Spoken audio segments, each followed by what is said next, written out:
Oi pessoal, tudo bem? Vamos dar continuidade ao nosso curso.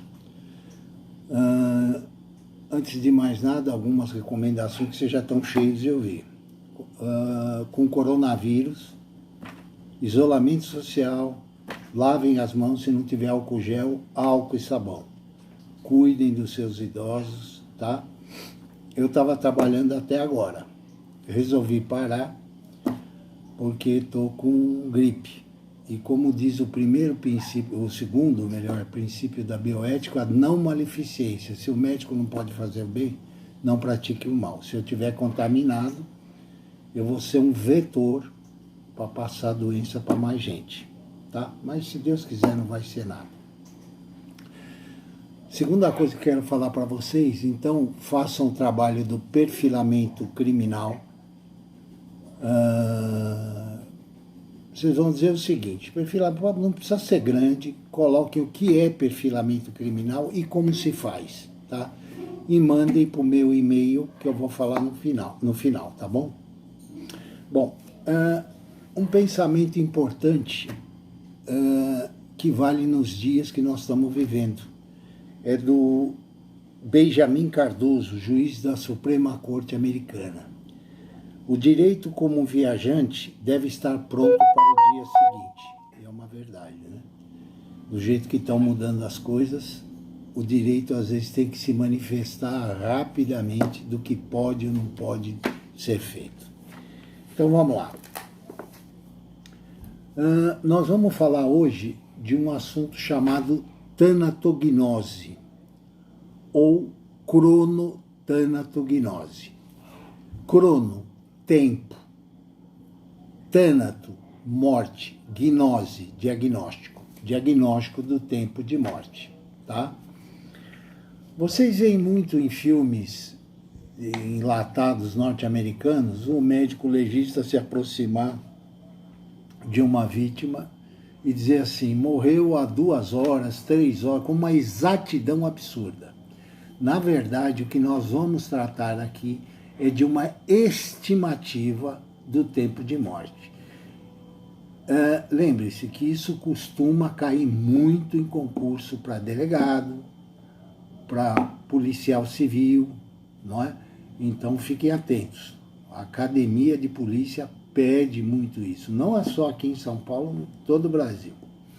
Então, o que é essa cronotanatognose? Crono, tempo, tânato, morte, gnose, diagnóstico ou conhecimento. Conhecimento do tempo de morte.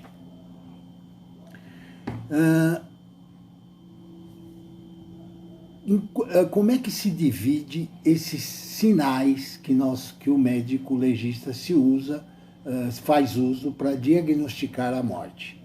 São os chamados sinais abióticos. A, não, biovida, ou seja, sinais de não vida.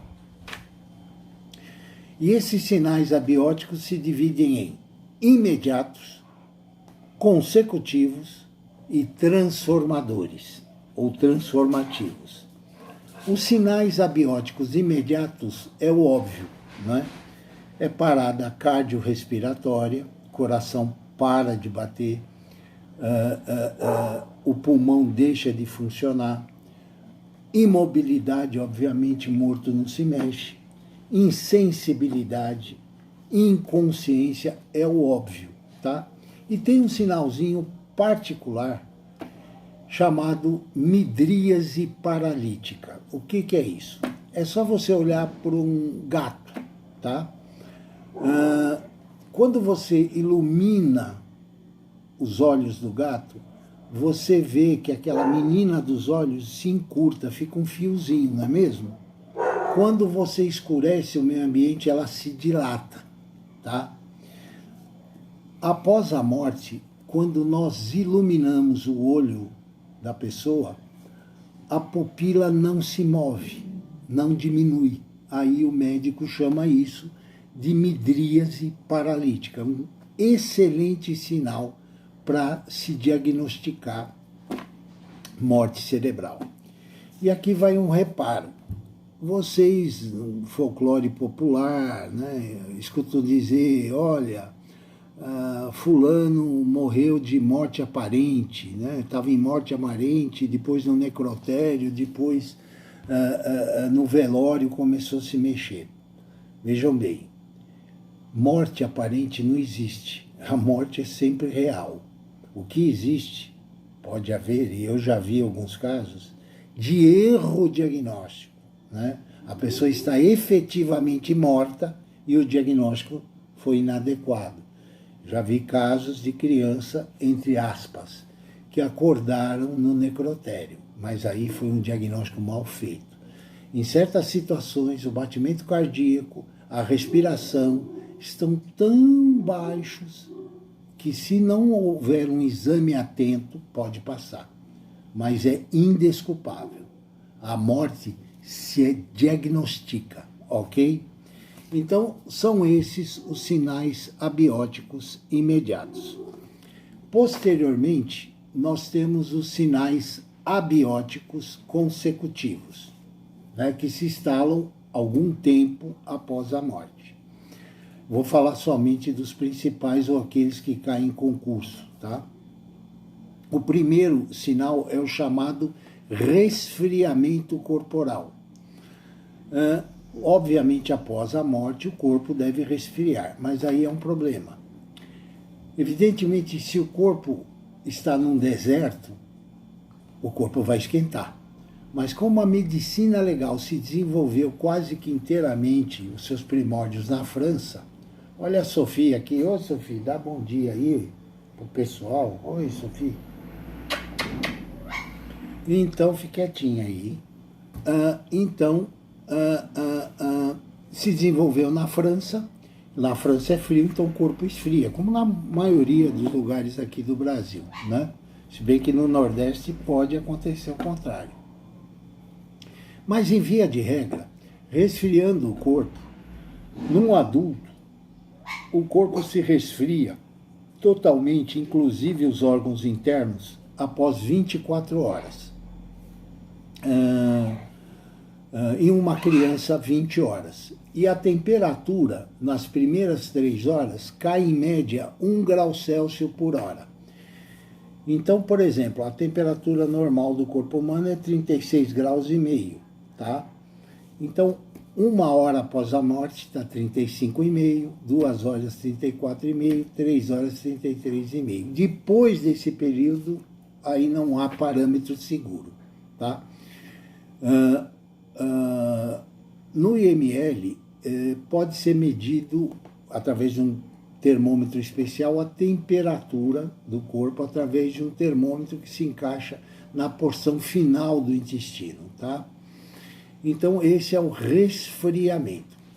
Em média, adultos 24 horas, crianças 20 horas, ocorre a chamada isotermia. Esse é um termo mais exato, ou seja, iso, temperatura igual, termia, então temperatura igual em relação ao meio ambiente. Adulto 24, criança 20.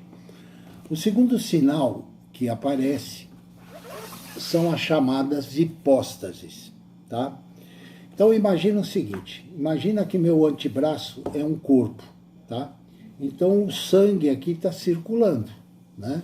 Ora, após a morte, o sangue tem tendência, por ação da gravidade, a cair para regiões com declive, tá? Então o sangue começa a cair, ó, tanto aqui como aqui, por ação da gravidade, certo? Após 2 horas, começa a aparecer umas manchinhas azuladas, né?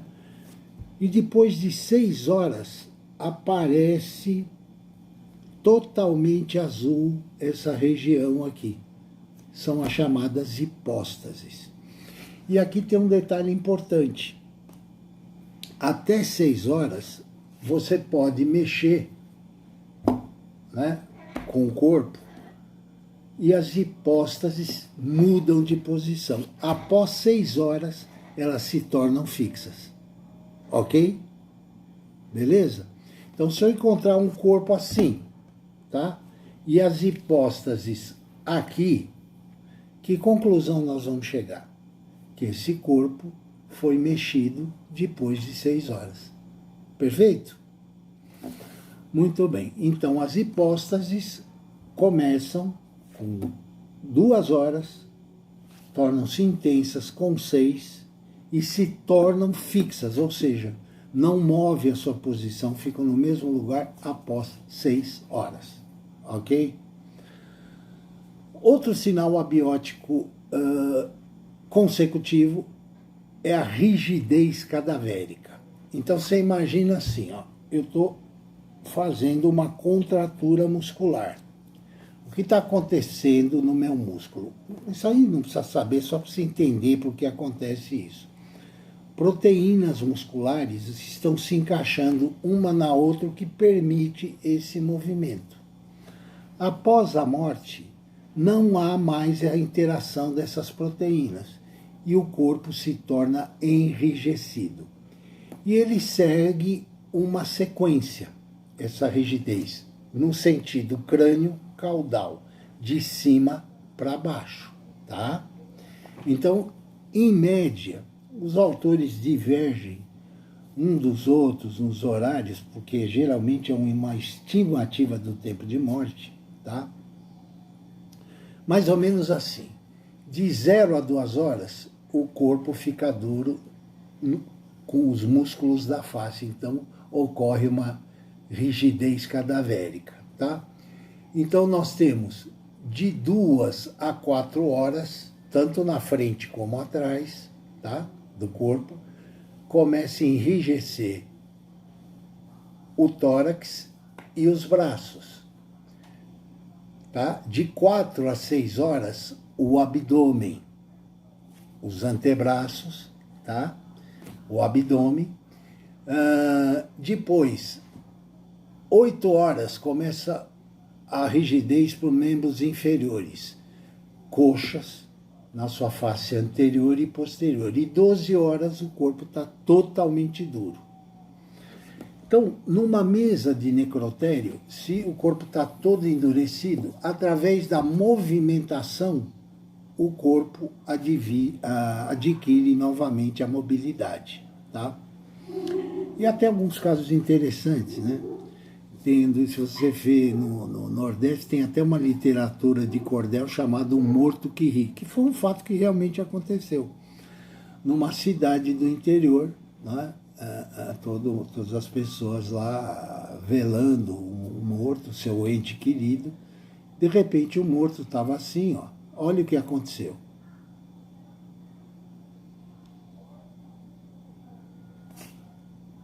O morto começou a rir. É possível isso? É. Porque a rigidez foi tão intensa na região do rosto que o morto sorri. Parece que sorri. Entenderam? Então, 12 horas, após 12 horas da morte, o corpo está totalmente rígido. Tá? E essa rigidez perdura de 12 horas total, de 12 horas a 36 horas. Devido à putrefação, o corpo começa a amolecer depois de 36 horas, mas sem uma ordem lógica, ok? Deu para entender? Então, imagina assim, um exemplo para vocês pensarem. Um corpo totalmente rígido. Vocês vão pensar 12 horas, pelo menos. Totalmente frio. 24. Porém, a rigidez só se encontra... Aliás, falei besteira, vamos começar de novo. Imagina um corpo flácido no tórax e abdômen e rígido abaixo. Primeira coisa que vocês vão pensar é: esse corpo endureceu e já começou a amolecer. Tá? Então é mais de 36 horas. Totalmente frio, hipóstase fixas. Então como é que você vai dar o tempo de morte? Pelo menos 36 horas. Entenderam ou não? Vamos fazer outro exemplo. Imagina um corpo ainda quente, tá? Hipóstases móveis, ok? Sem rigidez cadavérica. O que você vai dizer? Essa morte se deu a menos de 6 horas. Entenderam ou não? Nos Estados Unidos, eles têm uma precisão muito maior que a nossa. Por quê? Eles têm descrito o horário de músculo por músculo, tá? O tempo de endurecimento. Então vocês podem achar isso, tá, em inglês, na internet. Mas aqui no Brasil, a grosso modo, nós fazemos assim. Não sei se ficou claro, tá? Vamos ver se eu vou pegar outro exemplo.